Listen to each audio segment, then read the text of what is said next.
Yeah, I didn't see that coming last year. And to be honest, if anything, I always kind of thought Nebraska wrestled down that NCAA as they'd come in with some high seeded guys and kind of not Yep. perform to that. So Yeah. it caught me off guard. Um, I don't know if it's a one time deal or something they figured out here going forward where they can peak here, but I think it's probably tougher to replicate it year after year. I don't think maybe they have the run they did, but they'll still, I mean, probably still get a trophy. I mean, who they'd have to finish ahead of Oklahoma State. Who else is in the hunt? Ohio State, Ohio State. Iowa State, Okie I think State. is right behind him. So Okie State, I think. so who would you say is top four? Obviously, Penn State. Who you putting number two? Ohio State. Yeah, I think I'm gonna put them, and then I have Oklahoma State getting third, and now I'm gonna say Iowa State potentially gets fourth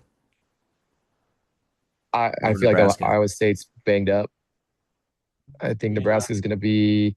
I think there's a lot of potential for either Nebraska to outperform. I think it's going to be hard for Oklahoma State to outperform. Um, I think Ohio State's kind of locked into second. They have to do really poorly to not take second. But third place is getting third and fourth are going to kind of be a crapshoot.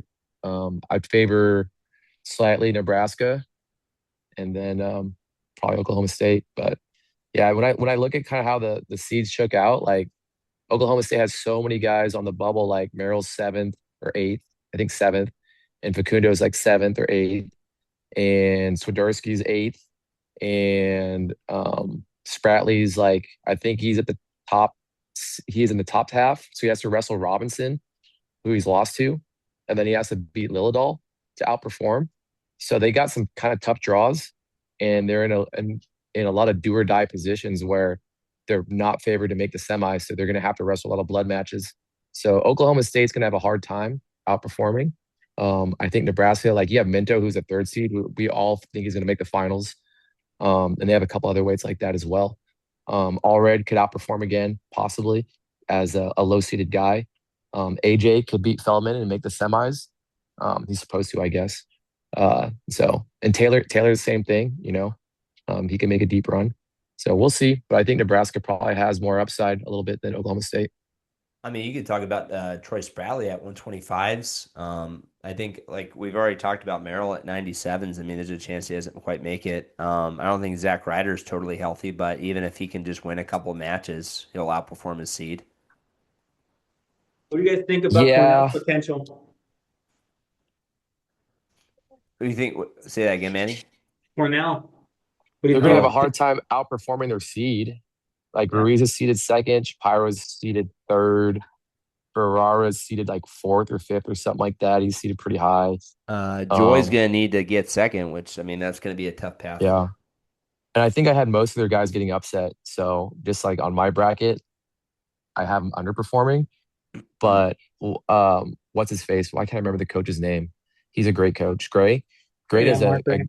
yeah, he I does like. a yeah, he does a really good job peaking his guys and getting him ready for the NCAA. So he could easily prove me wrong. I just think that their guys are like the body of their work and just kind of where they're at in the bracket. They're kind of set up more probably for underperformance and overperformance. Because usually their guys aren't like Vito, like went into the NCAA tournament seeded like third or something like that or fourth and won it. Like their guys are usually like, all right, you can see Vito making a run and winning it, even though he's at the third or fourth seed. Um, Usually they're kind of in that position, but this year they're not in that position. This year Ruiz is seated second. It's gonna be hard to outperform that. Joy seated second. It's gonna be hard to outperform that. Um, it kind of goes. Shapiro seated third. It's gonna be hard to outperform that. I like what two teams that I think have kind of caught my eye a little bit that have made a lot of progress. Arizona State is probably at the top of my list. I think of where they maybe started the year. I mean, I think that everybody Yeah, kind of knew like the Larkin brothers are going to be tough, but like, I mean, I think Pearson Mamble can get some wins. Zuba, I think came from Ryder. He's another guy that I think we didn't really talk about at heavyweights, but trying to remember who he yeah. has to wrestle on the backside. Connor Dossett. I mean, that could be a kind of a spicy match. I mean, I think both guys are going to lose to Trumbull, but I mean, he could be an All-American, which he's not favored to do.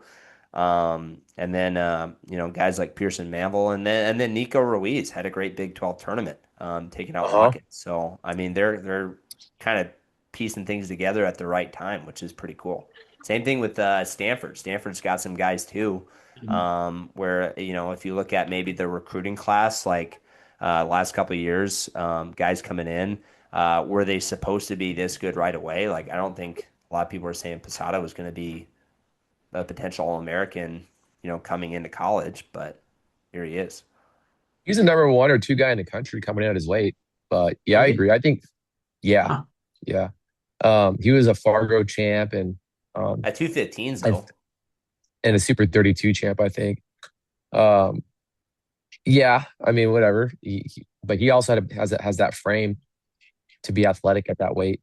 I think Stanford, you brought up Stanford. Stanford probably is the team that has the best chance of really overperforming and shining at the end of the NCAA tournament with how they finish. I think Provo, Posada, Cardenas. Cardenas, yeah, they all have a chance of making a good run. Aiden Valencia, I have Aiden Valencia Mhm. AA, and I think he's not seeded to AA. So They could Yeah. sneak into the top 10 for sure. Knox. I Oh know it's a yeah. tough weight, but Knox. Knox, yeah, He's got puncher's chance. yeah, Yep. he's gonna have a hard time. Yeah, I mean, he's gonna have to. You think about it, Ayala and Bird are gonna be like fifth, sixth, or something like that, maybe sixth, seventh, because you have Larkin in there as a fifth guy. Um, and someone's gonna have to get that eighth spot. If Lark, I don't know where Knox falls in the bracket. I'd have to go back and look actually, but he's gonna have to have like I hate doing this, but sometimes it does come down to where you fall in the bracket at certain weights. So if Knox falls in the right spot in the bracket, he could definitely A. Which no, I have him wrestling Larkin on the bubble. I have Larkin winning. He's gonna have a hard time.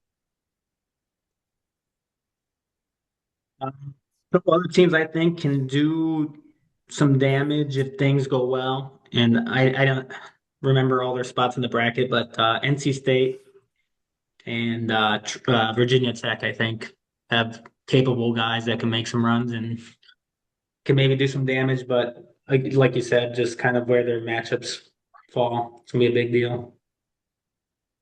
Yeah, Yeah, some of their yeah. seeds, I think what the tough thing about the ACC schedule and same thing with the Ivies is just they haven't been able to get super high level matchups.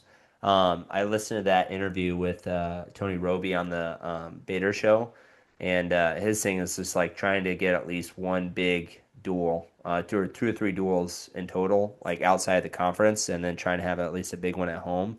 And they were able to get that matchup with Oklahoma State, which I think for some of their guys, I mean, that's kind of why they're seated the way they are right now, is because they had, big wins other than their conference meets. But I think I'm really impressed. Like I'm excited for like their future. I'm excited for Virginia Tech and their recruiting class coming in. You got Melvin Miller, I think, is a class behind Bassett, and then you got Rocha. There's a couple other guys, maybe that I can't think of off the top of my head, but I mean, they're going to be good the next couple of years.